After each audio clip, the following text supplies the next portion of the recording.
창세기 25장 1절에서부터 오늘 본문은 아마 여러분도 신앙생활 하면서 설교 본문으로 처음으로 이렇게 보는 본문이 아닌가 이제 이 생각이 들어요.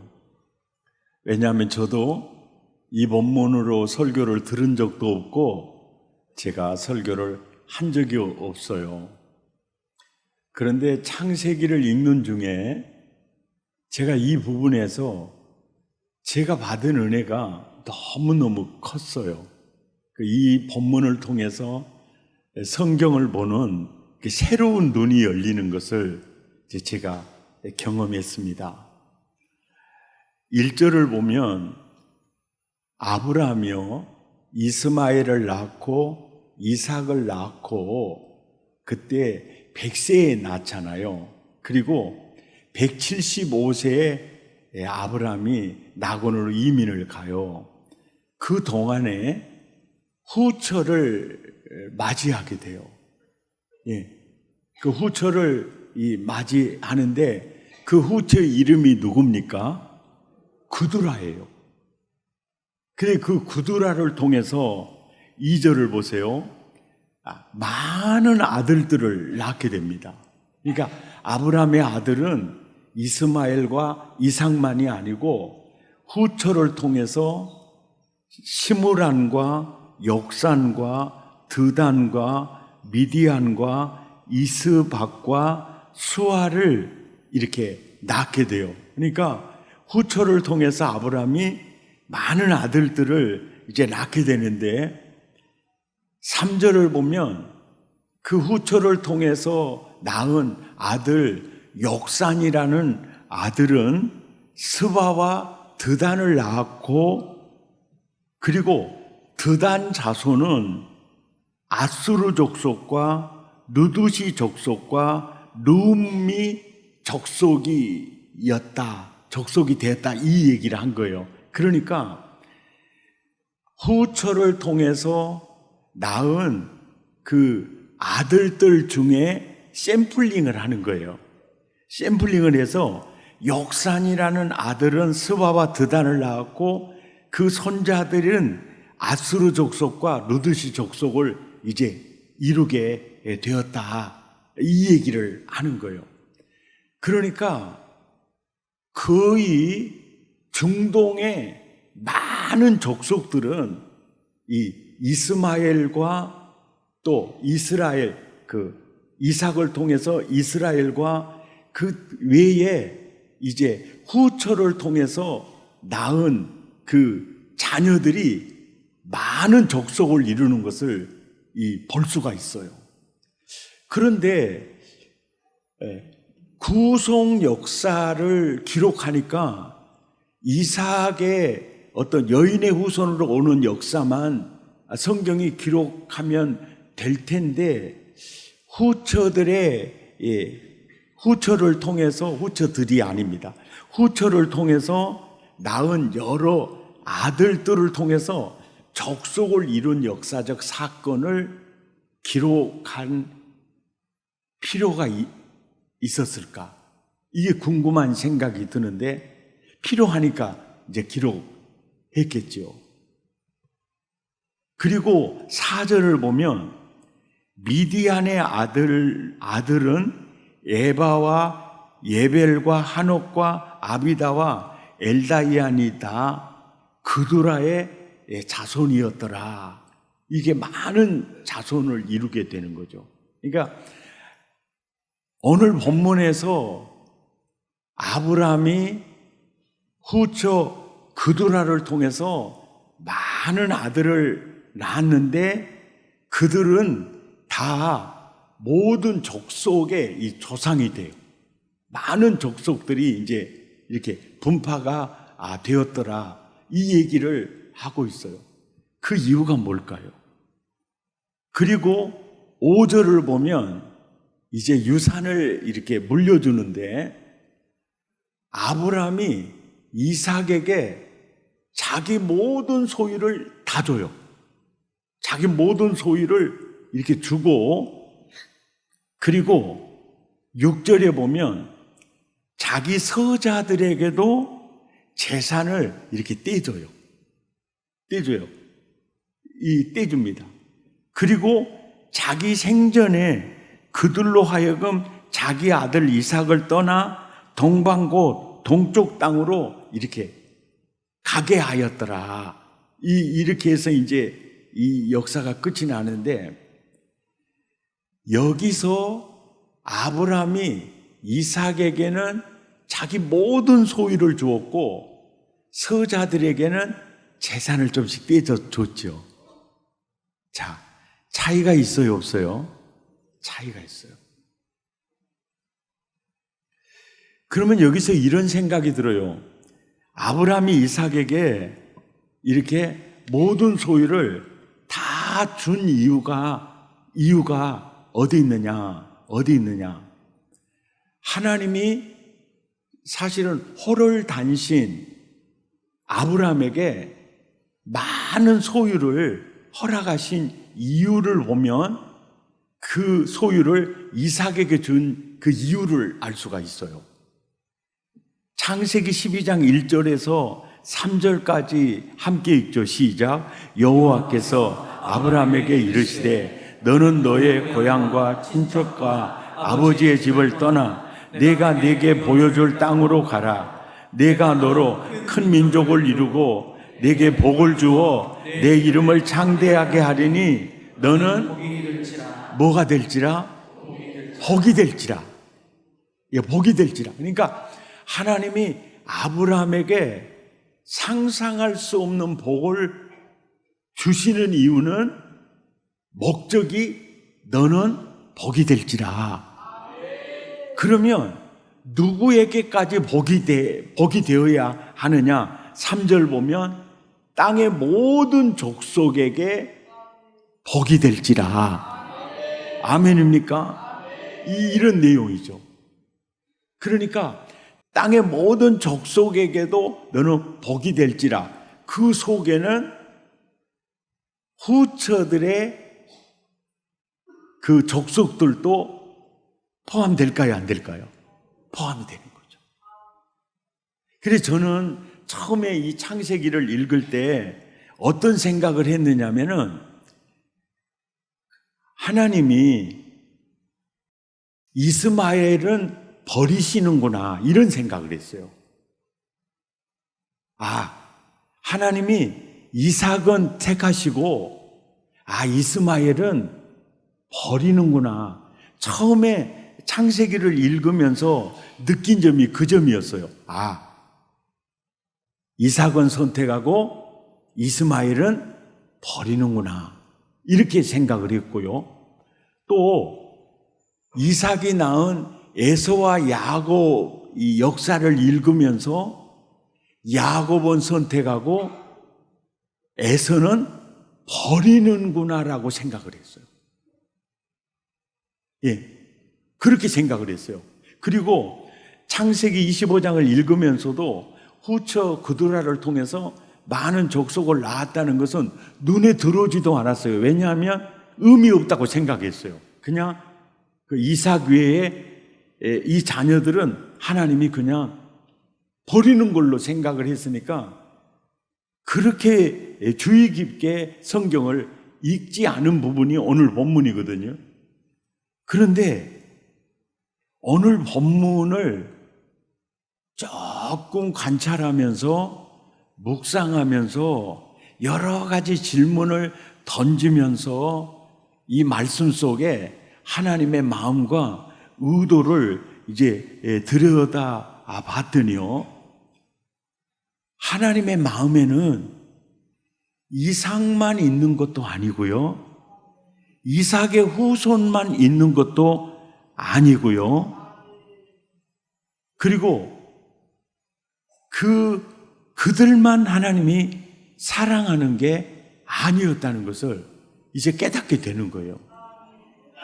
하나님은 이스마엘과 그 후손들도 사랑하셨고요, 또 그들도 하나님이 구원하기를 원하셨어요. 누구를 통해서입니까?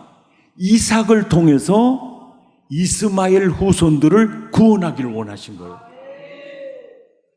이해가 되십니까? 아멘입니까? 예. 그러니까 이제 아브라함이 그두라를 통해서, 후초를 통해서 많은 아들들을 낳고 그 아들들이 이제 족속을 이루는데 그들도 하나님이 버린 게 아니라 이삭을 통해서, 야곱을 통해서 구원하기를 원하셨던 겁니다. 아멘입니까? 예. 그래서 이삭의 사명은 다른 형제들을 구원하는 것이고, 야곱의 사명도 다른 형제들을 구원하는 것이고, 그래서 사실은 이삭에게 주시는 그 장자권은 구원 사역의 장자권이라는 걸 알 수 있어요. 그리고 이것을 직분으로 표현하면 왕 같은 제사장을 삼은 겁니다. 마태복음식으로 표현하면은 이삭에게 천국 열쇠를 들려주는 거예요. 여러분, 이것이 여인의 후손으로 오셔서 구속을 이루신 십자가의 은혜이거든요. 그래서 오늘 설교 제목이 십자가를 짊어지고 사는 사람들이에요. 아멘이죠. 그래서 이 사명을 위해서 아브라함은 이삭에게 창세기 25장 5절을 보면 자기 모든 소유를 주는 겁니다. 너는 복이 되어야 해. 그두라의 아들들을, 후손들도 네가 구원해야 돼. 이스마엘의 후손들도 네가 구원해야 돼. 이 은혜였어요. 아멘입니까? 바로 창세기 12장 1절에서 3절까지 그 모든 족속을 구원해야 될 사명을 위해서 모든 소유를 이삭에게 준 겁니다. 아멘. 그래서 그 장자권은 이런 얘기예요. 그 장자권은 왕 같은 제사장이 되라, 이 뜻이에요. 그리고 이것은 마태복음식으로 하면 천국 열쇠를 그들에게 주는 거예요. 아멘입니까?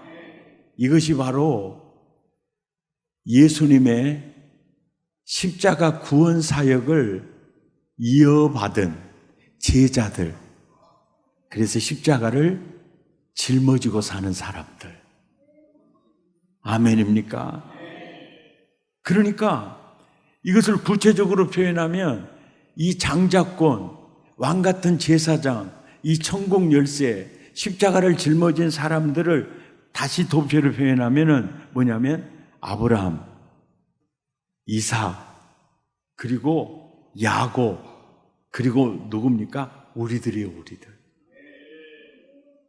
이 성경을 통해서, 창세기 25장을 통해서 내 눈이 열린 부분이 이 부분이었어요.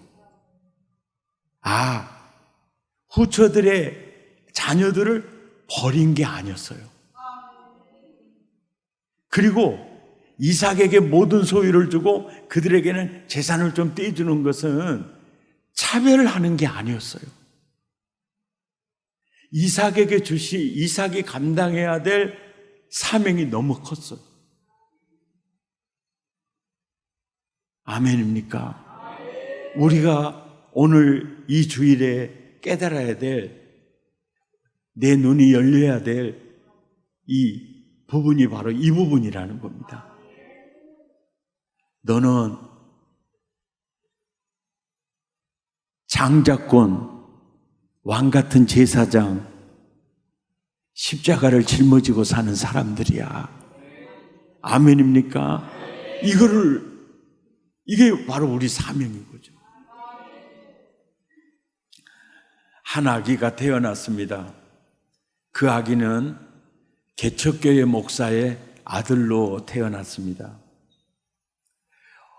어릴 적부터 가난을 벗어나지 못하는 아버지를 보면서 우리 아버지 같은 분 한 명도 책임지지 못하는 하나님은 없다고 믿고 아버지가 섬기는 개척교회 담벼락에 대자보를 써서 붙였습니다. 하나님은 없다. 이 아주 참 그 소년이죠. 왜냐하면 자기 아버지 하나도 책임지지 못하고 이 가난 속에 이 힘들게 이렇게 살게 하는 이런 하나님은 없다. 얼마나 열받았는고 교회 담벼락에다가 하나님은 없다. 이 대자보를 붙였어요. 정말 힘들게 초등학교, 중학교, 고등학교를 졸업하고 이제 대학에 들어갔는데 이제 불어 불문과를 들어가서 이제 졸업하고 이제 그 임용고시를 봐서 이제 고등학교 불어 선생님이 되었어요. 이제 그런데 갑자기 이제 그 35세가 넘어가고 36세가 되는데 갑자기 눈이 약간 좀 불편하기를 시작을 한 거예요.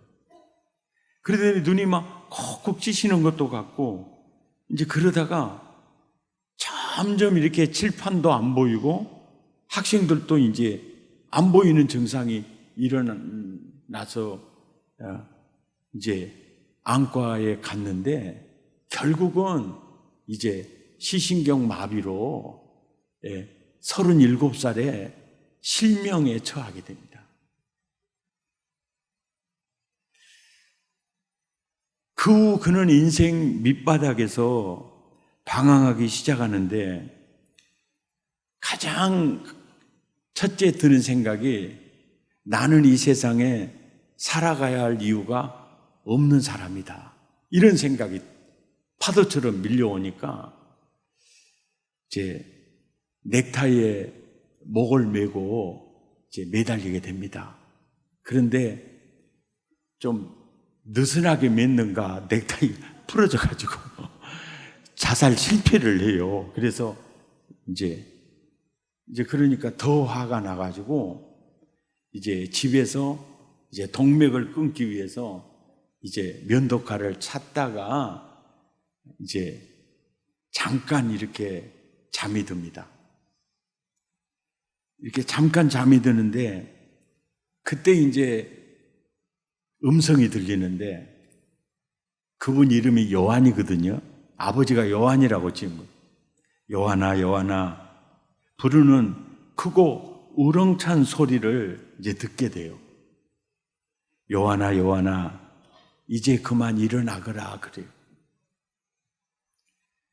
당신은 누구시며 어디에 계십니까? 나는 너의 하나님이다. 내가 아직 너를 버리지 않았는데 어찌 너는 혼자라고 생각하느냐? 네가 혼자가 아니라는 증거를 내가 보이리라. 성경, 구약 성경 320쪽을 읽어라 그러더래요. 그래서 이제 실명했으니까 자기가 못 읽잖아요. 그래서 더듬어서 성경을 찾아가지고 길에 나가서 걸어가는 사람 한 사람 붙잡고 320쪽을 읽어주십시오. 그걸 읽어 내려가는데 1장 9절에서 이 말씀이 불덩어리가 돼서 그 중심에 들어와요. 내 하나님 여호와가 너와 함께 하느니라. 이게 불덩어리가 돼서 들어와요. 그때 이분이 이런 고백을 해요. 눈을 잃은 대신 또 다른 눈이 열렸습니다. 그러면서 이런 말을 합니다. 내가 육신의 시력을 잃은 것은 버림받은 자들의 아픔을 알고 육신의 눈을 뜨지 못하는 이들의 고통을 헤아리며 그들을 위로하는 사역을 감당하기 위한 하나님의 뜻이었다. 이걸 깨닫게 돼. 그리고 육신의 눈은 볼 수 없지만 영혼의 눈을 뜨고 강권적인 하나님의 사랑을 깨달은 것이 그 무엇과도 바꿀 수 없을 만큼 귀한 은혜였다. 그는 실명 후에 신학을 공부하게 됩니다. 그리고 앞을 보지 못하는 맹인들을 위해서 헌신해야 되겠다고 결단하고 또 불우 청소년들을 위해서 헌신해야겠다고 자신의 몸을 드리기를 시작을 합니다. 그래서 이분의 이야기가 1981년에 발간된 이청준 작가의 실화소설로 낮은 대로 임하소서라는 작품을 낳게 됩니다. 그리고 당시에 스테디셀러 1위로 오랜 동안 있게 돼서 많이 하니까 인기가 있으니까 이창호 감독이 영화로 제작을 해서 사실은 대종상 4개 부분과 백상예술대상 3개 부분을 수상하게 됩니다. 이분이 바로 안요한 목사님이세요.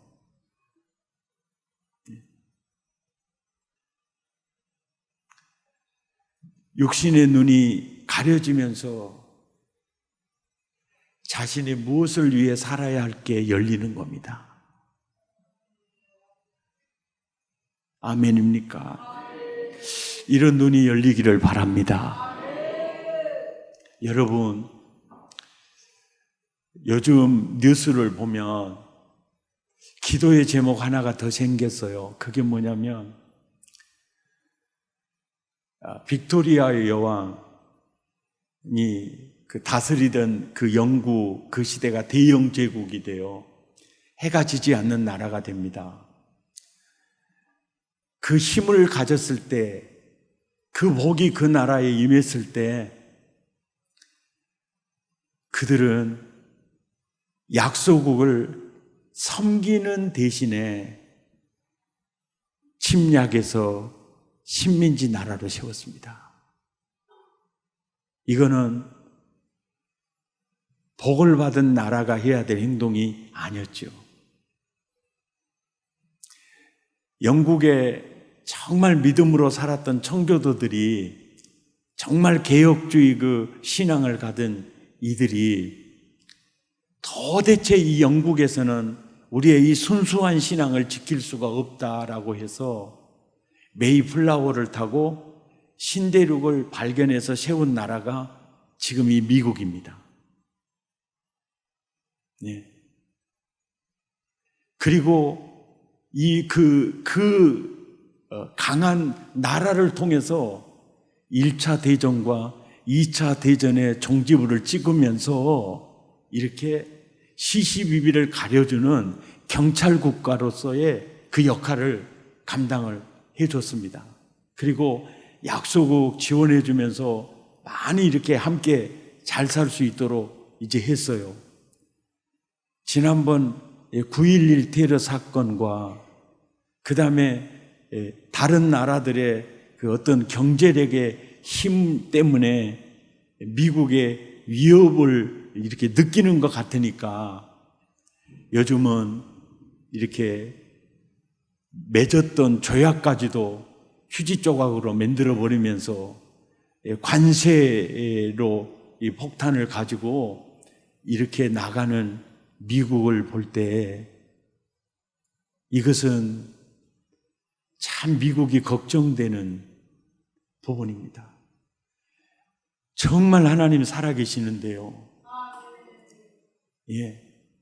제사장 나라, 아멘입니까? 그 도덕성, 예. 손해보더라도 약속을 지키는 나라, 예. 정말 어려움을 당하더라도 정말 이렇게 함께 이렇게 반듯한 나라가 될 수 있도록 이게 너무너무 중요한데, 그래서 존 메가더 목사님이 이런 말씀을 하셨어요. 이제 미국은 기독교 가치를 잃었다. 이것을 잃는데 미국은 200년 걸렸다. 과거 미국은 기독교가 사회와 문화를 뒷받침했다. 하지만 기독교 중심이란 말이 점점 기독교적인 문화로 바뀌다가 이제는 신이교주의 개념으로 지금 미국은 변질되었다. 그러면서 더 아픈 말을 이분이 하셨습니다. 한국은 그 과정을 밟기도 전에 끝난 듯하다. 네.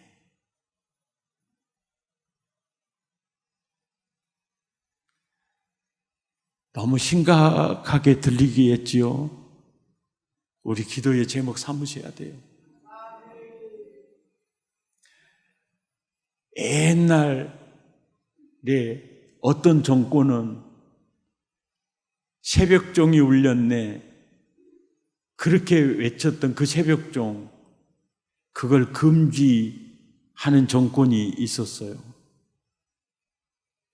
오래가지 못했습니다. 선교사님들이 세운 그 기독교 학교, 요즘 일반 사학으로 바꾸는 작업을 하는데 그게 우리 총신대학도 들어가 있더라고요. 이 나라가 어떻게 세워진 나라인데, 우리는 교인 한 사람 한 사람이 정말 하나님의 말씀 위에 바로 서서 은혜 받은 자로서 십자가를 짊어지는 그 삶을, 바로 그들을 구원하는 사역이고 사회를 갱신하는 사역이며 정치와 사회와 문화를 바뀌는 사역을 우리의 사명입니다. 이것이 이삭의 사명이고 야곱의 사명이고 왕같은 제사장의 사명이며 제자들의 사명입니다. 이삭이 이스마엘과 그 후손들을 구원해야 하듯이, 야곱이 에서와 그 후손들을 구원해야 하듯이 우리들을 무시하고 핍박하는 영혼들을 구원해야 합니다.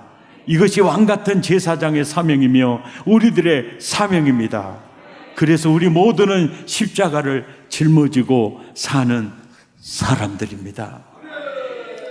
진화론을 주장함으로, 하나님께서 우리를 지으셨음을 부인함으로, 하나님을 거부하고 인본주의 세계를 세우려는 음부의 권세 속에서 우리들은 하나님이 다스리는 하나님의 나라를 세워야 하는, 우리는 십자가 짊어지고 사는 사람들입니다.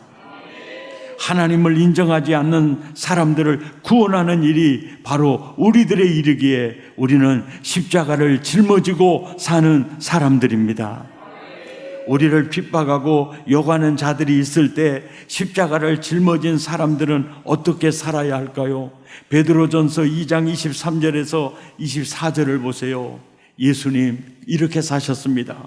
욕을 당하시되 맞대어 욕하지 아니하시고 친히 나무에 달려 그 몸으로 우리 죄를 담당하셨다. 십자가를 짊어지고 사는 것이 바보처럼 보여도 엄청난 복이요 영광이기에 가난해도 부유한 자들입니다. 아무것도 없는 자 같으나 모든 것을 가진 자들입니다. 나의 아버지는 하나님이십니다. 그분은 살아계십니다. 그분이 나와 함께 하십니다. 아멘. 그것이 우리에게 최고의 복이며 영광입니다. 오늘 결단송 뜻을 잘 음미해 보세요. 세상에서 천인을 사느니 주 안에서 하루를 사는 삶이 복되도다. 주 안에서 하루를 사는 삶이 십자가 무서워서 버리느니 십자가 짊어짐이 최후의 영광이라. 십자가 짊어짐이 최후의 영광이라. 주님을 떠나서 부요하느니 주님을 모시고 가난함이 은혜로다. 주님을 모시고 가난함이 은혜로다. 뜻을 생각하시면서 세상에서 전의를 사니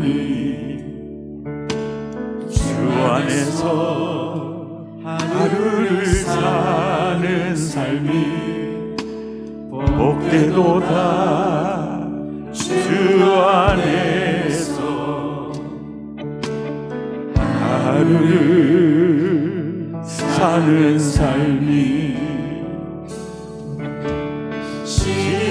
십자가 무거워서 버리려니 십자가 짊어짐이 최후의 영광이라. 십자가 짊어짐이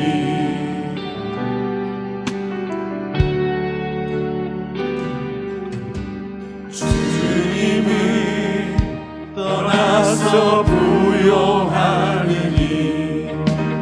주님을 모시고 가난함이 은혜로다. 주님을 모시고 가난함이 은혜로다. 십자가 무거워서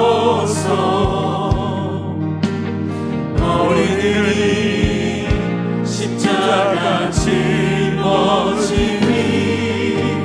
최후의 영광이라. 십자가 짊어짐이 세상에서 전의를 사니 주 안에서 하루를 사는 삶이 복되도다. 주 안에서 하루를 사는 삶이 십자가 무거워서 버리니 십자가 짊어짐이 최후의 영광이라. 십자가 짊어짐이 은혜로다.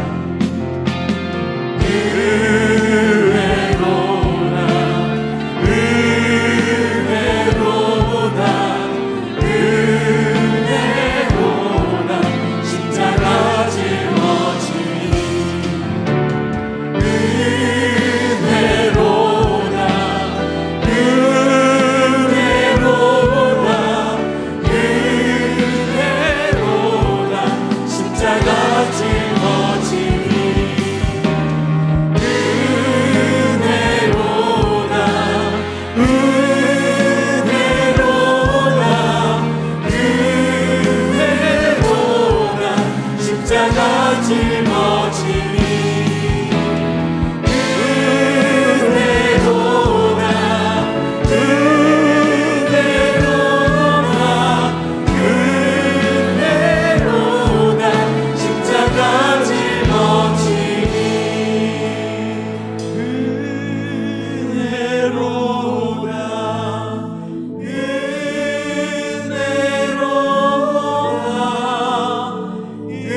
부부를 통해서 이 찬양을 들으면서 얼마나 감사해서 울고, 세상에서 천일을 사느니 주 안에서 하루를 사는 삶이 복되도다. 주 안에서 하루를 사는 삶이 복되도다. 십자가 무거워서 버리느니 십자가 짊어짐이 최후의 영광이라. 십자가 짊어짐이 최후의 영광이라. 주님을 떠나서 부요하느니 주님을 모시고 가난함이 은혜로다.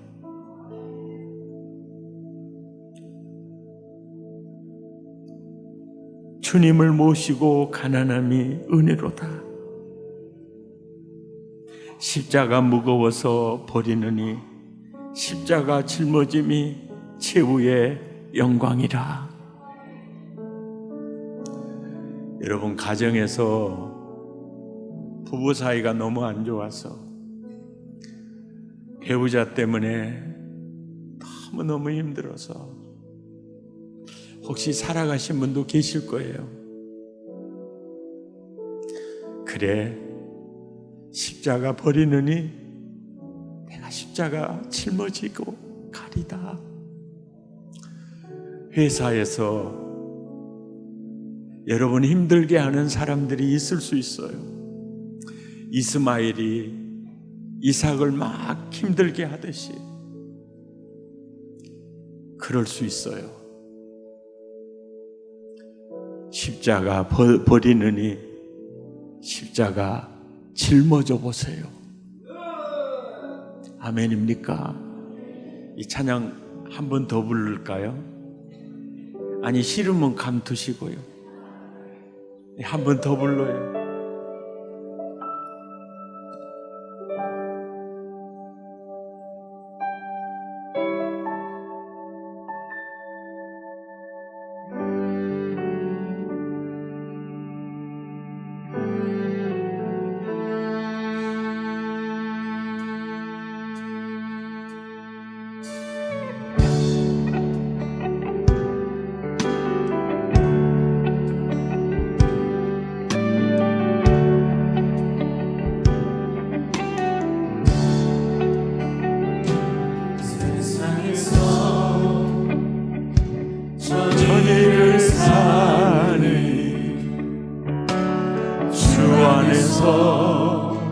하루를 사는 삶이 복되도다.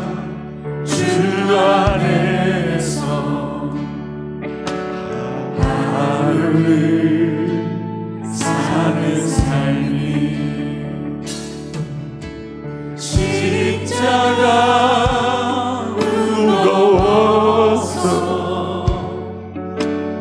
버리느니 십자가 짊어짐이 최후의 영광이니라. 십자가 짊어짐이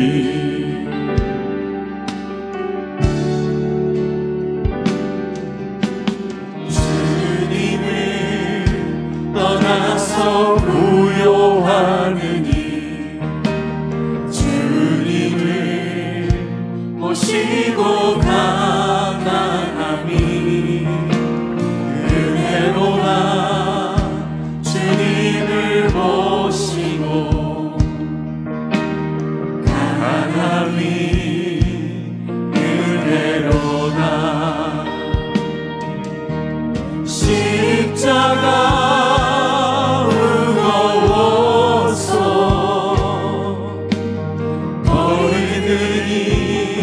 십자가 짊어짐이 최후의 영광이라.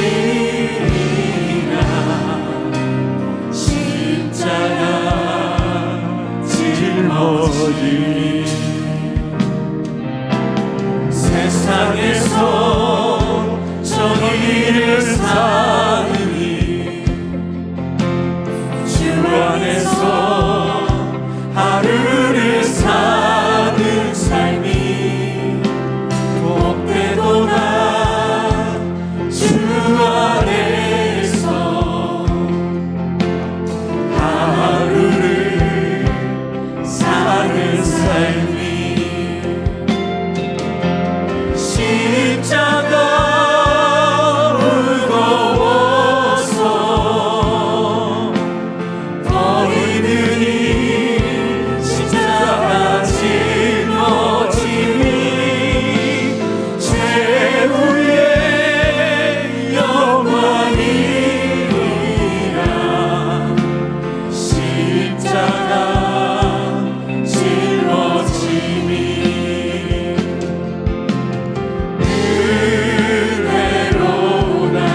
주먹을 불끈쥐고 십자가 짊어짐이 있기에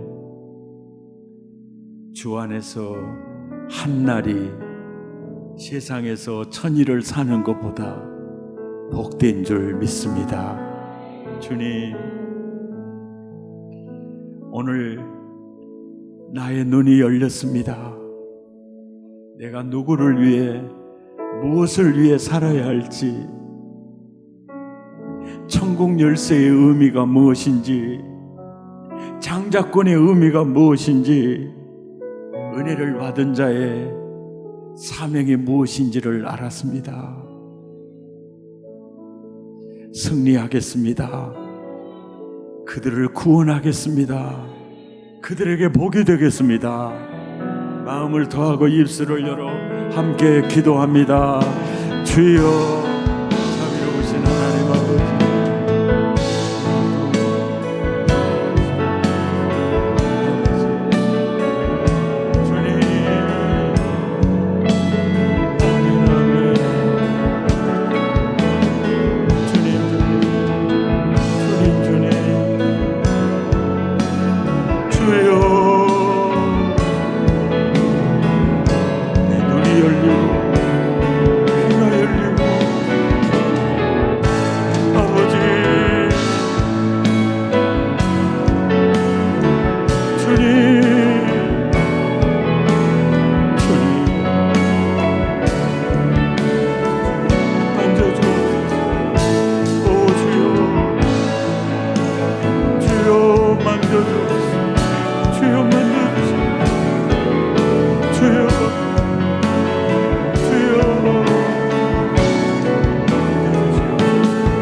아버지,